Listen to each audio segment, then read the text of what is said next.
Shalom saudaraku dalam nama Tuhan Yesus Kristus. Sahabat terbaik dalam kasih Tuhan, bertemu lagi dengan saya Pendeta Novel Saragi. Firman Tuhan yang menyapa kita pada saat ini tertulis dalam Kejadian pasal yang ke-28, ayatnya yang ke-10 sampai ayatnya yang ke-22. Namun ada baiknya kita bersatu dulu di dalam doa. Kita berdoa. Bapa dalam sorga, Bapa pengasih dan penyayang, terima kasih Tuhan buat hari yang indah yang Kau berikan bagi setiap kami. Terima kasih Tuhan, Kau hadirkan rasa rindu ini, rindu dengaran akan firman-Mu di dalam kehidupan kami. Maka berfirmanlah Engkau Tuhan, sebab kami siap untuk menerima. Amin. Shalom saudaraku yang diberkati dalam nama Tuhan Yesus Kristus, sahabat terbaikku dalam kasih Tuhan. Seperti yang saya sebut tadi, bahwa firman Tuhan yang menyapa kita pada saat ini tertulis di dalam Kejadian pasal yang ke-28 ayat yang ke-10 sampai ayatnya yang ke-22. Begini firman Tuhan, mimpi Yakub di Betel. Maka Yakub berangkat dari Bersheba dan pergi ke Haran. Ia sampai di suatu tempat dan bermalam di situ karena matahari telah terbenam. Ia mengambil sebuah batu yang terletak di tempat itu dan dipakainya sebagai alas kepala, lalu membaringkan dirinya di tempat itu. Maka bermimpilah ia. Di bumi ada didirikan sebuah tangga yang ujungnya sampai di langit, dan tampaklah malaikat-malaikat Allah turun naik di tangga itu.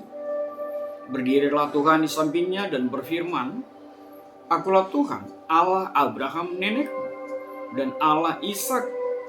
Tanah tempat engkau berbaring ini akan kuberikan kepadamu dan kepada keturunanmu. Keturunanmu akan menjadi seperti debu tanah banyaknya, dan engkau akan mengembang ke sebelah timur, barat, utara, dan selatan. Dan olehmu serta keturunanmu, semua kaum di muka bumi akan mendapat berkat. Sesungguhnya, Aku menyertai engkau, dan aku akan melindungi engkau kemanapun engkau pergi. Dan aku akan membawa engkau kembali ke negeri ini, sebab aku tidak akan meninggalkan engkau, melainkan tetap melakukan apa yang kujanjikan kepadamu. Ketika Yakub bangun dari tidurnya, berkatalah ia, Sesungguhnya Tuhan ada di tempat ini, dan aku tidak mengetahuinya. Ia takut dan berkata, Alangkah dahsyatnya tempat ini. Ini tidak lain dari rumah Allah. Ini pintu gerbang surga. Keesokan harinya, pagi-pagi Yakub mengambil batu yang dipakainya sebagai alas kepala dan mendirikan itu menjadi tugu dan menuang minyak ke atasnya. Ia menamai tempat itu Betel. Dahulu nama kota itu Luz. Lalu bernazarlah Yakub, jika Allah akan menyertai dan akan melindungi aku di jalan yang kutempuh ini, memberikan kepadaku roti untuk dimakan dan pakaian untuk dipakai, sehingga aku selamat kembali ke rumah ayahku, maka Tuhan akan menjadi Allahku, dan batu yang kudirikan sebagai tugu ini akan menjadi rumah Allah. Dari segala sesuatu yang engkau berikan kepadaku akan selalu kupersembahkan 1/10 kepadamu. Demikian firman Tuhan. Saudara yang diberkati dalam nama Tuhan Yesus Kristus, sebagai orang Batak, jangan langsung nyambut lah, sebagai orang Batak juga botak gitu ya. Sebagai orang Batak, setiap kita pasti mengenal dan memahami apa makna tulang. Ya. Tulang itu adalah pribadi yang begitu kita kenal dan dekat dengan kehidupan kita. Saudara yang diberkati dalam nama Tuhan Yesus Kristus, apa yang hendak saya sampaikan? Firman Tuhan mengatakan, Yakub ingin pergi ke rumah tulangnya. Atas seruan ibunya, anjuran ibunya, karena kakaknya Esau sudah sangat marah, karena dia menipu bapaknya. Saudaraku, memang benar, ke rumah tulang itu bahagia sekali bertemu dengan tulang itu. Bahagia sekali rasanya. Saya punya tulang dekat sekali. Dan saya bangga, bahagia sekali punya orang-orang seperti mereka di dalam kehidupan saya. Sebab saya tahu tulang itu juga bagian yang terindah yang Tuhan hadirkan di dalam kehidupan setiap kita. Makanya saya aneh kalau ada orang yang tidak sejalan atau berseberangan atau bahkan benci dengan tulangnya. Adik mamanya itu ya, atau kakak mamanya begitu. Saudaraku dalam kasih Tuhan Yesus Kristus. Ya, saya tidak bukan mau membahas tulang di sini. Tapi itu menjadi sebuah pengantar yang baik saya pikir untuk setiap kita. Yakub disuruh oleh mamanya pergi ke rumah tulangnya Laban. Dan perjalanan itu bisa sampai 450 mil atau 720 km. Itu pastilah perjalanan yang jauh dan butuh waktu berhari-hari untuk melalui. Saudaraku, jangan pernah membayangkan kisah ini, kisah kita di zaman sekarang dengan transportasi yang bagus, hebat, apalagi dengan presiden kita yang begitu luar biasa, diberkati membangun jalan infrastruktur di negara ya, di bumi yang kita cintai ini. 720 km itu dijalani dengan berjalan kaki. Dan di malam pertama disebutkan Yakub berhenti sebab dia lelah, sebab dia ngantuk dan ingin tidur. Saudaraku dalam kasih Tuhan Yesus Kristus, pernahkah Anda mengalami pelarian? Pernahkah Anda sedang berada di dalam sebuah pelarian? Atau mungkin saat ini Anda berada di dalam situasi pelarian? Escape, itu yang dikatakan, itu yang dihadirkan pada kita saat ini. Hidup di dalam pelarian itu pastilah tidak nyaman. Hidup di dalam pelarian itu pastilah tidak tenang, penuh dengan ketakutan, penuh dengan ancaman bahkan. Terlebih untuk seorang Yakub. Belum soal cuaca, belum soal perampok, belum soal binatang buas, dan lain sebagainya. Saudara di dalam kasih Tuhan Yesus. Tapi itulah menjadi sebuah konsekuensi yang harus dilalui oleh seorang Yakub untuk perbuatannya kepada bapaknya, untuk perbuatannya kepada saudaranya. Dia mengalami pelarian itu. Tapi sekali lagi, di dalam setiap pelarian, pasti kita membutuhkan teman. Pasti kita membutuhkan sahabat. Pasti kita butuh penyertaan. Di dalam hati yang berkecamuk, di dalam hati yang tidak menentu, di dalam hati yang galau, pastilah Yakub merasakan sangat-sangat menggetirkan perjalanan itu. Lalu dia membaringkan tubuhnya di atas batu sebagai penyangga kepalanya. Dia tertidur. Ya, puji Tuhan, mungkin karena kelelahan, bisa-bisa sebenarnya dia tidak bisa tertidur. Tapi puji Tuhan, dia diberkati dengan tidur, beristirahat. Saudaraku, dalam nama Tuhan Yesus Kristus, firman Tuhan menceritakan dia bermimpi, dia melihat tangga dari bumi ke sorga. Lalu malaikat Tuhan turun naik dan Tuhan Allah berdiri di sampingnya. Saudara yang berkati dalam kasih Tuhan Yesus Kristus. Firman Tuhan ini mengajarkan setiap kita bahwa ternyata di dalam pelarian pun Tuhan ada dan nyata. Itu sebabnya Yakub sampai-sampai mengatakan, di tempat ini Tuhan ada. Alangkah dahsyatnya tempat ini. Ini tidak lain dari rumah Allah, ini pintu gerbang sorga.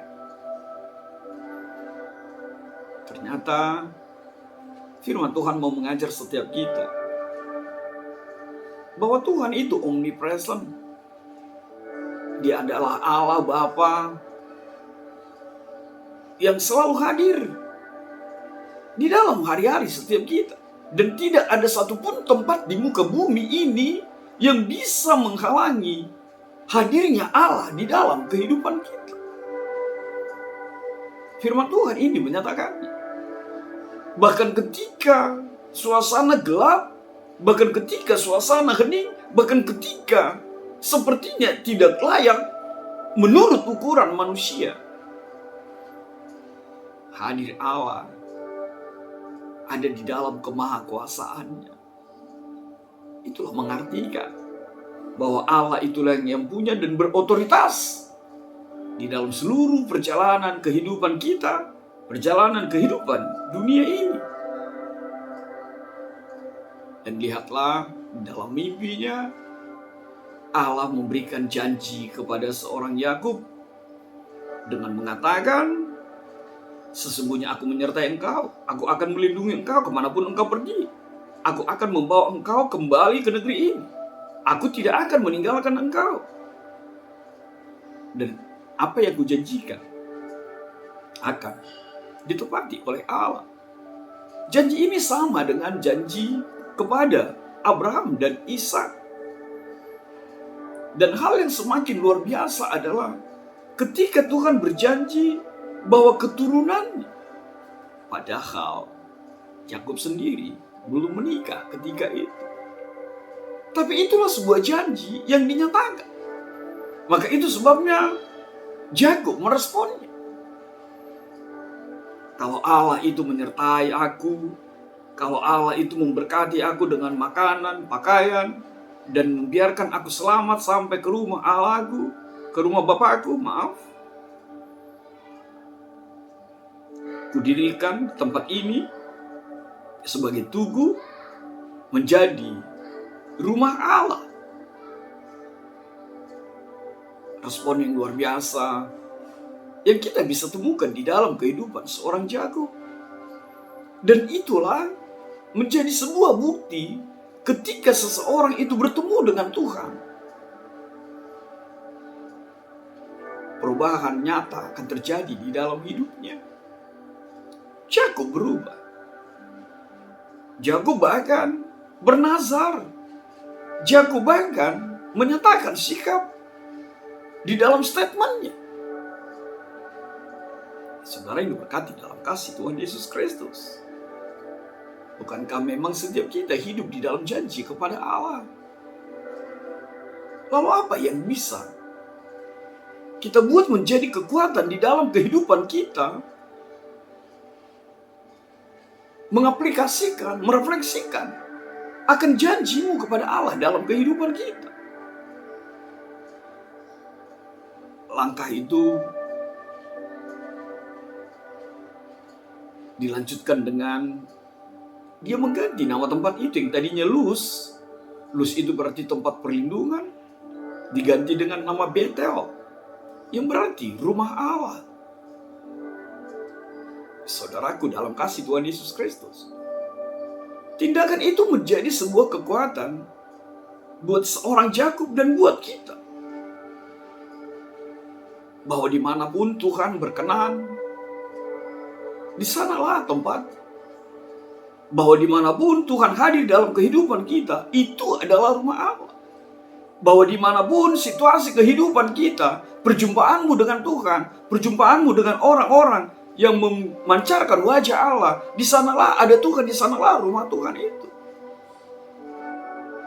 Benar, tidak semua atau tidak setiap kita diberkati dengan perjumpaan langsung seperti apa yang dialami oleh Yakub ini. Tapi saudaraku, Tuhan mau seperti apa yang Tuhan Yesus katakan, bahwa yang berbahagia itu adalah percaya meski tidak melihat. Sebab apa? Sebab banyak sekali perpanjangan tangan Tuhan Allah yang Tuhan hadirkan di muka bumi ini, yang menyapa kita, yang memberkati kita dan memberi berkat sebagai gambaran Allah di tengah-tengah kehidupan kita. Dan kalaupun kita tidak mengalaminya, Tuhan mau setiap kita menjadi pribadi menghadirkan wajah Allah itu, sehingga orang-orang lebih lagi mengenal siapa Allah itu dalam kehidupan kita. Saudara yang berkati dalam kasih Tuhan Yesus Kristus, penyertaan Tuhan itu melekat di dalam kehidupan kita. Sama seperti tema kita yang mengatakan bahwa Allah yang menyertai dan melindungi. Lalu Yakub mengatakan, mulai saat ini aku akan memberikan 1/10 dari apa, dari semua yang Tuhan berikan kepada. Lihatlah, dikatakan 1/10 itu dari segala sesuatu yang Allah berikan kepada, akan dipersembahkan kepada Allah.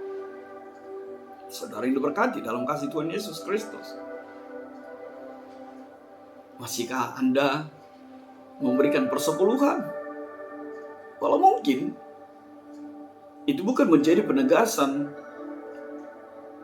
yang utama di dalam kehidupan bertuhan ini. Saya lebih memaknai bahwa seluruh kehidupan kita harus dipersembahkan kepada Tuhan. Bukan hanya 1/10, bukan hanya perpuluhan. Sama seperti yang dilakukan seorang janda itu, dia memberi 2 rupiah, 2 peser. Tapi itulah segala-galanya yang ada pada. Bukankah kitab Roma juga mengatakan, persembahkanlah tubuhmu sebagai persembahan yang hidup, yang kudus dan berkenan kepada Allah. Itulah persembahan yang sejati. Maka apa yang bisa kita petik menjadi refleksi kita pada saat ini? Yang pertama, saudaraku, sahabat terbaikku, yang pertama itu firman Tuhan ini mengajar kita bahwa Tuhan itu ada di mana-mana. Dan Tuhan itulah Tuhan yang omnipresent. Maka biarlah setiap kita memahami Tuhan ada di dalam hidupmu. Tuhan ada di tempatmu.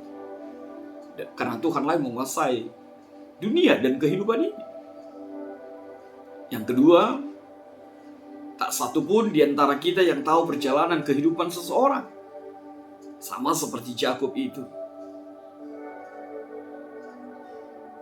Kalau seperti itu, maka jangan pernah menghakimi setiap orang. Sebab apa? Kalau seorang penipu, seorang pelarian, seorang terasing pun bisa Tuhan pakai.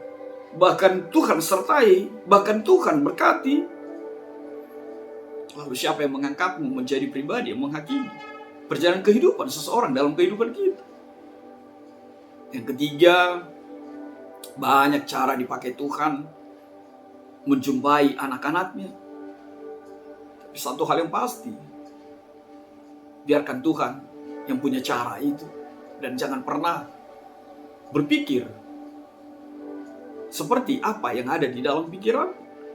Tuhan selalu punya cara untuk hadirmu dalam kehidupan ini.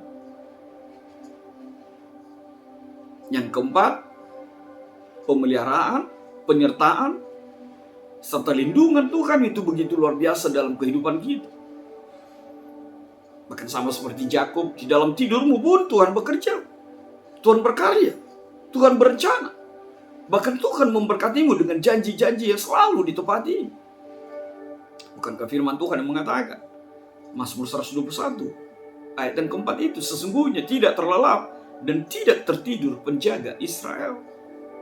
Itulah Allah yang luar biasa. Maka saudaraku, dalam nama Tuhan Yesus Kristus, hiduplah di dalam tema kita saat ini, Allah yang menyertai dan Allah yang melindungi setiap kita. Amin. Tuhan memberkatimu. Kita bersatu dalam doa. Bapa di dalam surga, terima kasih Tuhan buat kebenaran firman-Mu. Biarlah firman-Mu menjadi kuat kami, sebab kami mengimani penyertaan Tuhan dan perlindungan Tuhan ada melekat di dalam diri setiap kami. Dalam kasih-Mu Tuhan Yesus, kami berdoa dan mengucap syukur. Amin.